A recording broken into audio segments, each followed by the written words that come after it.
야곱이 그 아들들을 불러 이르되 너희는 모이라. 너희가 후일에 당할 일을 내가 너희에게 이르리라. 너희는 모여 들으라. 야곱의 아들들아, 너희 아버지 이스라엘에게 들을지어다.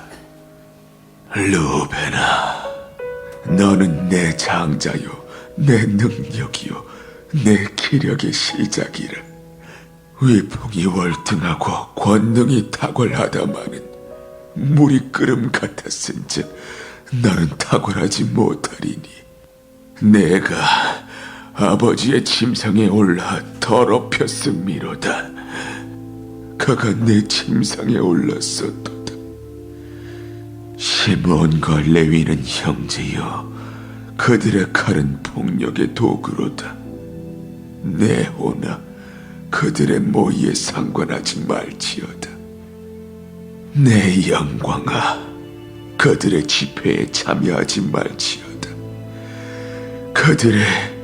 그들의 분노대로 사람을 죽이고 그들의 혈기대로 소의 발목 힘줄을 끊었음이로다. 그 노여움이 혹독하니 저주를 받을 것이요, 분기가 맹렬하니 저주를 받을 것이라. 내가 그들을 야곱 중에서 나누며 이스라엘 중에서 흩으리로다.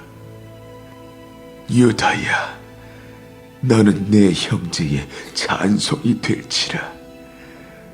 내 손이 내 원수의 목을 잡을 것이요, 내 아버지의 아들들이 내 앞에 절하리로다. 유다는 사자 새끼로다. 내 아들아, 너는 움킨 것을 찢고 올라갔도다.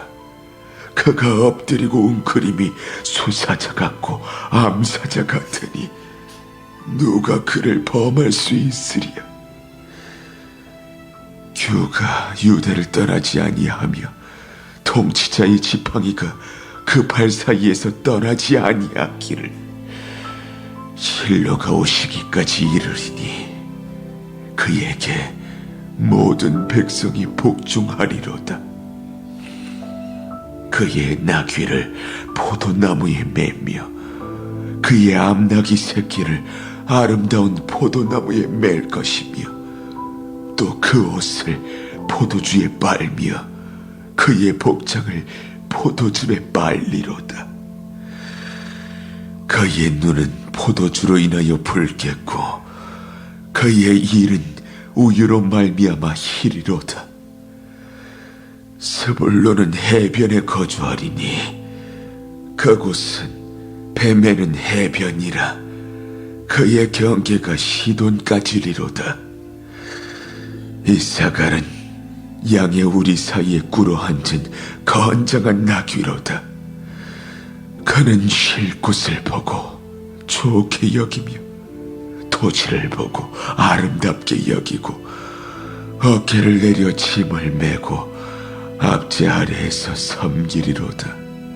다는 이스라엘의 한 지파같이 그의 백성을 심판하리로다. 다는 길섭의 뱀이요 새길의 독사로다.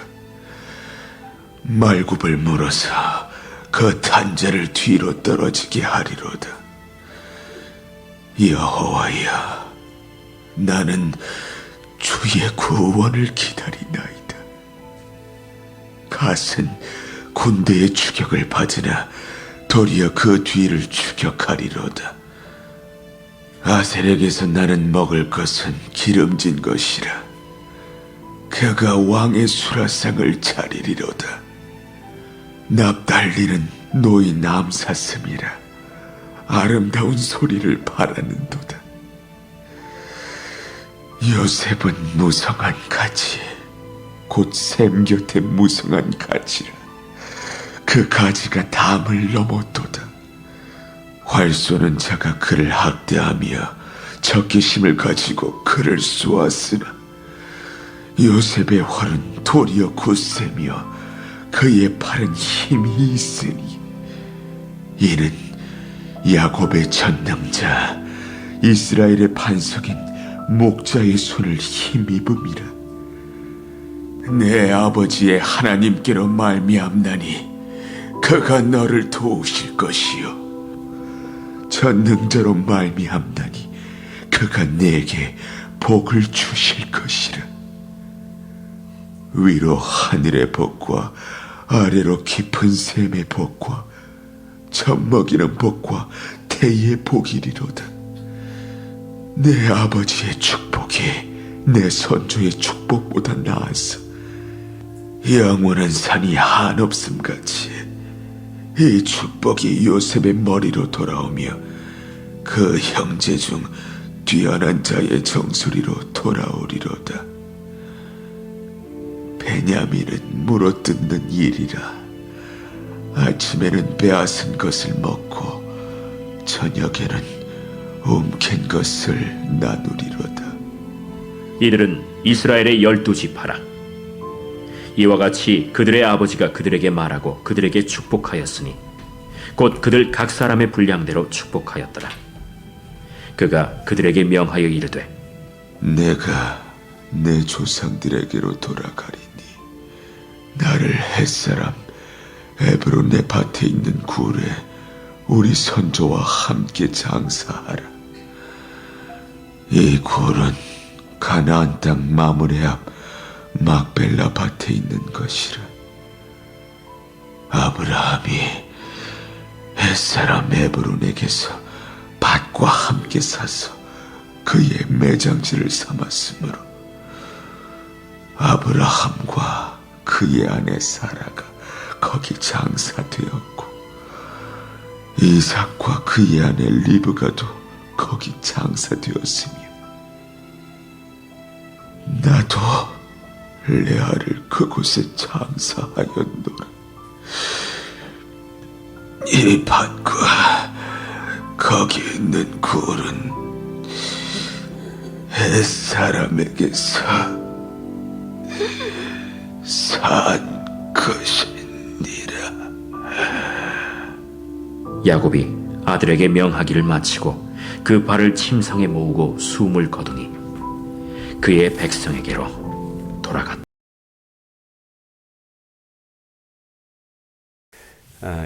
파란만장했던 야곱의 인생이 오늘 죽음으로 마감을 합니다.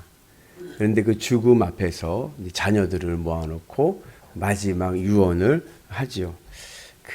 가만히 생각해 보면요, 자녀들 앞에 두고 죽음 앞에서 유언을 할 수 있는 것도 복입니다. 그지 않을까요? 그죠? 그래서 그 생각도 해봤어요. 매년 찍어두는 거야. 요즘은 스마트폰이 있으니까 찍어놓으면은 내 유언이 매년 어떻게 달라지는가 한번 볼 수 있지 않을까. 예, 그런 생각도 좀 해봤습니다. 그래서 자녀들에게 유언을 남길 수 있다는 것, 그것도 복이고, 나는 자녀들에게 무슨 유언을 할까? 여러분들 만약에 마지막 내게 의식이 있어서 자녀들에게 말을 할 수 있는 기회가 있다고 하면 여러분들은 무슨 유언을 남기시겠습니까? 너무 무겁죠? 주제가.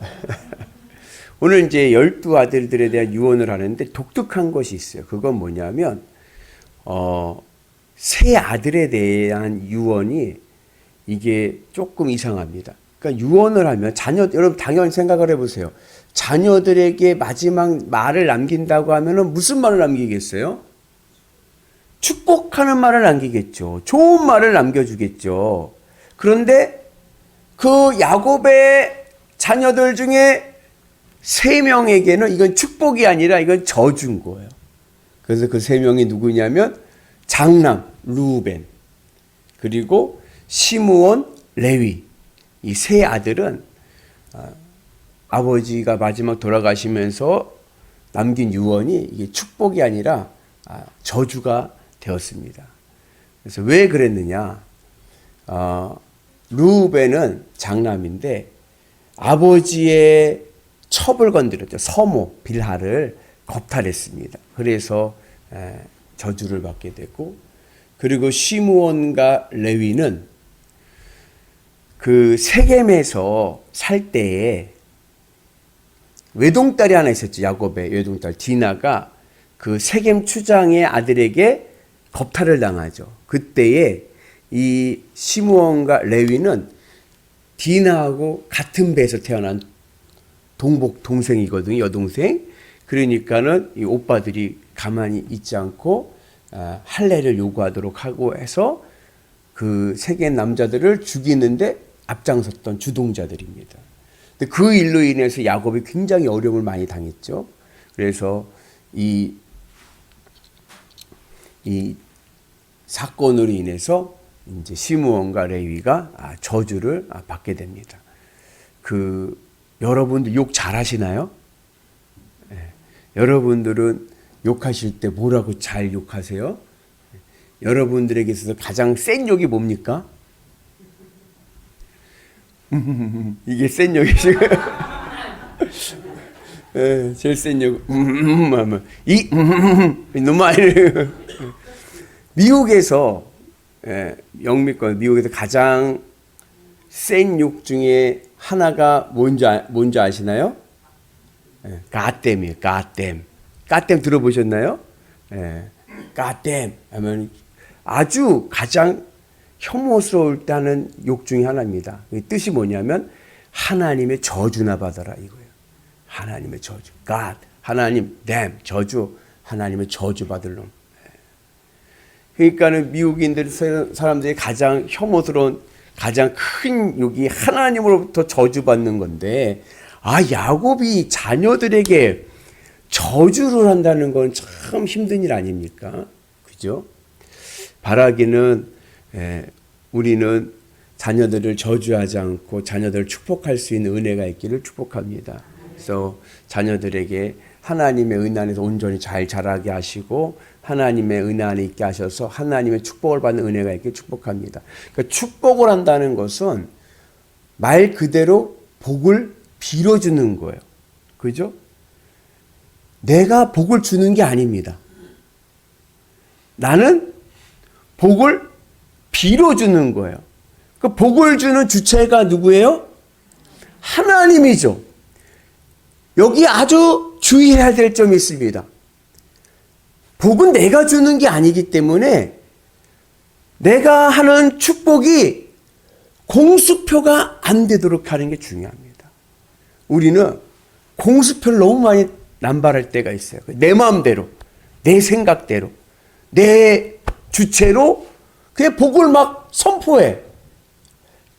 정작 하나님의 뜻은 생각하지 않고 하나님의 관점은 생각하지도 않고 그냥 내 입장에서만 막 복을 이야기하니까 이 하나님의 이 축복권이 공수표가 될 때가 많습니다. 그래서 오늘 우리의 축복이 공수표가 되지 않는 또 은혜가 있기를 축복합니다.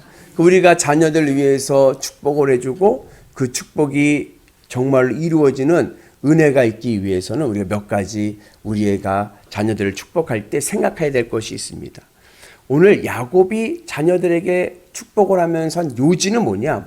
되게 내용은 길지만 요지는 이거예요. 이제 나는 간다. 이제 나는 간다. 이제 내가 너희들을 책임져 줄 수가 없어. 아빠는 가. 이제 너희들의 인생은 하나님이 책임져 주실 것이다. 그러니 하나님하고 관계를 잘 맺어야 된다. 너희들의 인생의 승패는 하나님과의 관계에 있다. 이것이 오늘 야곱의 유언의 핵심 요지입니다. 그래서 우리가 자녀들에게 마지막 유언을 하고 또 우리가 자녀들 양육할 때 해야 될 것은 뭐냐면 나와 자녀와의 관계를 이제는 하나님과 자녀의 관계로 바꿔줘야 됩니다. 자녀는 내 소유물이 아니에요. 내 것이 아닙니다. 내 삶의 내용이긴 하지만 내 것이 아닌 거예요. 자녀는 하나님이 나에게 보내주신 천사와 같습니다. 그래서 여러분들 마음에서 내 새끼 말로는 그래도 이제 마음으로는 하나님 이 아이들이 이제 하나님과 연결돼서 하나님 새끼는 좀 이상하다. 그죠? 하나님의 자녀 되게 하여 주옵소서. 하나님과의 관계성으로 연결되도록 우리가 노력해야 될 줄로 믿습니다. 그래서 우리가 주님의 은혜 안에서 자녀들이 하나님과의 관계성 속에 있도록 하는 것이 중요하고, 또 하나님과의 관계성 속에서 우리가 자녀들에게 복을 빌어줄 때는 내 마음이 아니라 하나님의 관점이 중요한 거예요. 하나님의 관점으로 자녀들에게 축복해 줄 수 있는 은혜가 있기를 축복합니다. 그 하나님의 관점으로 축복해 줄 때 중요한 포인트가 뭐냐면, 오늘 말씀에 나오는 28절에 보면은 야곱이 축복을 해주는데 무엇을 따라 축복을 해줬냐면 자기 분량대로 해줬다 그래요. 자녀들의 분량대로. 무슨 분량대로 해줬을까요? 자녀들의 믿음의 분량대로 해주는 거예요. 그래서 누구의 축복이 가장 좋으냐? 제가 보기에는 요셉의 축복이 가장 좋습니다. 요셉의 믿음이 가장 좋거든요. 그래서 우리도 자녀들을 축복해 줄 때 자녀들의 믿음의 분량대로 하나님의 복을 받을 수 있도록 하나님의 마음으로 하나님의 관점에서 축복해 줄 수 있는 은혜가 있기를 축복합니다. 그리고 이제는 나는 간다. 하나님이 너희들의 인생을 책임져 주실 것이다. 그러니까 하나님 꽉 붙잡고 이 세상을 살아가라. 그러한 신앙의 은혜가 있기를 축복합니다. 그래서 부모의 성공은 뭐냐? 여러분, 부모의 성공은 자녀들에게 많은 유산을 남겨주는 것보다 더 중요한 성공은 자녀들에게 믿음의 유산을 남겨주는 겁니다. 그 은혜가 오늘 우리 가운데 있기를 축복합니다. 그래서 그 창세기에 보면 선악과 이후에 여인들이 받은 저주 중에 하나가 뭐냐면은 해산의 수고예요. 그죠? 야, 이 해산의 수고는 아기 낳을 때만 있는 줄 알았더니 그게 아니야. 아이들 키워보니까 어떻게 해요? 그냥 이 10달 내 뱃속에 있다 나올 때 그 고통만 고통이던가요? 그 수고만 있던가요? 아니에요. 평생 수고해야 돼, 평생. 이 해산의 수고는 천국 가는 날까지 있는 거예요. 천국 가는 날까지. 그죠? 예. 그 해산의 수고가 기쁨이 되고 보람이 되기 위해서는 여러분, 우리가 자녀들이 하나님과 잘 연결 맺고 관계성 속에 살아가도록 우리가 잘 인도해 줘야 될 줄로 믿습니다. 그래서 우리 아이들에게도 눈에 넣어도 안 아픈 자식이지만 그 자녀들에게도 죄성이 있는 거예요. 걔네들도 다 죄인인 거예요. 그 죄인임을 깨닫게 하고 하나님 앞에 나오게 해서 하나님을 믿고 하나님의 은혜 가운데 잘 설 수 있도록 여러분의 잘 자녀들 양육할 수 있는 은혜가 있기를 주님의 이름으로 축복합니다. 그래서 하나님의 자녀로 세워지는 것, 이것이 부모의 성공이다. 그 믿음으로 승리하기를 축복합니다. 여러분, 복이 뭡니까? 복이 뭐예요? 여러분, 요셉은 복받은 자입니까? 어떻게 압니까? 목사님, 요셉은요, 그래도 고난 가운데 있었지만 그래도 총리가 됐잖아요. 그래도 성공했잖아요, 세상적으로도. 그러니까는 복받은 거죠. 목사님, 다니엘을 보세요. 다니엘도요, 그 어렵고 고난 가운데 있었지만요, 그래도요, 나중에 총리가 돼가지고요, 세 나라가 바뀔 동안 계속 총리를 해먹었잖아요. 그러니까 복받은 거죠. 세상에서 성공한 것이 요셉과 같이 다니엘과 같이 성공한 것이 복받은 겁니까? 세상에서 성공했고 더 많이 번 게 성공한 것이 복받은 겁니까? 그러면 여러분, 베드로는 복받았습니까? 못 받았습니까? 베드로는요, 잘 어부질하고 잘 살다가 예수님 믿어가지고 복음 전파하다가 마지막에 어떻게 죽었어요? 십자가에 거꾸로 못 박혀 죽었어요. 복 받았습니까? 사도 바울은요, 그냥 예수님 모르고 지냈으면요, 유대인 중에 유대인, 차세대 유대 공동체의 지도자, 훌륭한 유대의 지도자로서 세상적으로 성공할 운명이었는데 예수님 만나면서 다 내려놓고 복음 전도하다가 나중에 목배임을 당하고 말았어요. 그러면 바울은 복받은 사람입니까? 저주받은 사람입니까?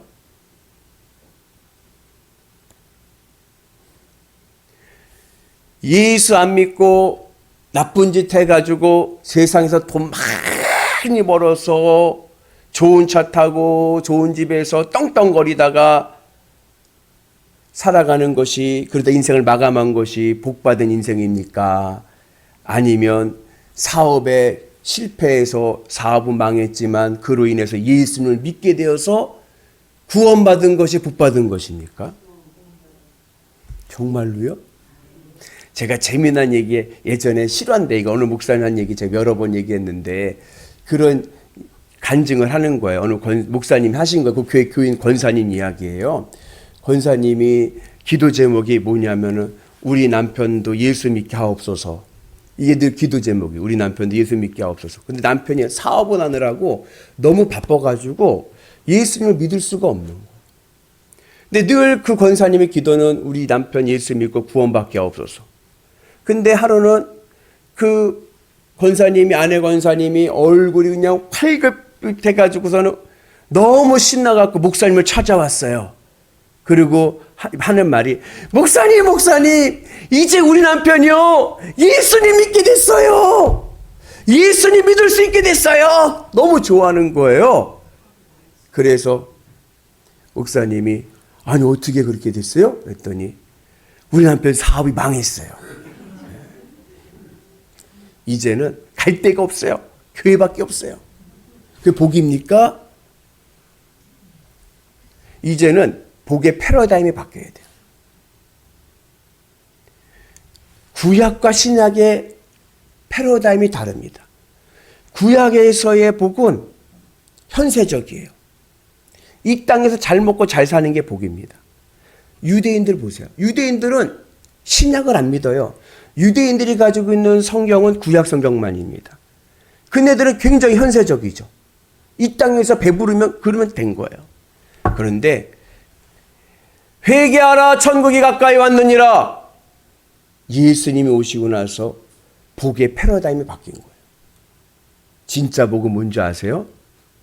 하늘 천국 들어가는 게 진짜 복입니다.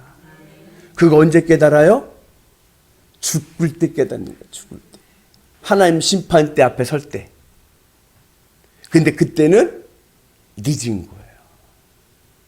그래서 여러분, 오늘 마지막 이 야곱의 파란만장한 인생, 그 인생 속에서 여러분들의 삶을 한번 점검해 보시고, 나도 마지막 자녀들에게 축복을 할 때 나는 자녀들에게 무슨 축복을 마지막에 남기고 이 세상에서 떼어 하늘 천국 들어갈까? 그거 한번 여러분 깊이 묵상하시면서 자녀들에게 하나님의 복음을 전할 수 있는 은혜가 있기를 축복합니다. 그래서 부모의 성공은 많은 유산을 남겨주는 것이 아니라 우리 아이들이 하나님의 자녀 되게 하는 것이 성공이다. 나의 정체성을 잘 깨달으셔서 믿음의 은혜로 승리하는 거룩한 백성 되기를 주의 이름으로 축복합니다. 두려워하지 마세요. 우리에게는 하늘 천국이 있습니다.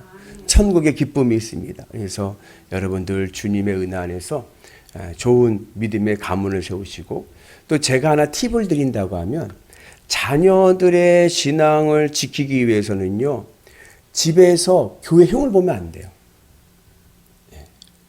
교인들 흉 봐도 안 됩니다. 자녀들 있는 데서는 가급적 교회의 좋은 이야기들을 해가지고 아이들이 궁금하게끔 해야 돼요. 그럴 수 있으시죠? 아멘. 이제 노력을 합시다. 그래서 하나님의 은혜 안에서 자녀들에게 믿음을 심어주고, 이제 나는 간다. 이제 너희들의 인생을 하나님이 책임져 주신다. 하나님 잘 믿고 하늘의 복으로 세상을 행복하게 살아라. 그 믿음이 우리 가운데 있기를 주의 이름으로 축복합니다. 그래서 우리도 이 시대에 하늘의 은혜로 자녀의 상급을 받는 위대한 성도들 되시기를 주의 이름으로 축복합니다.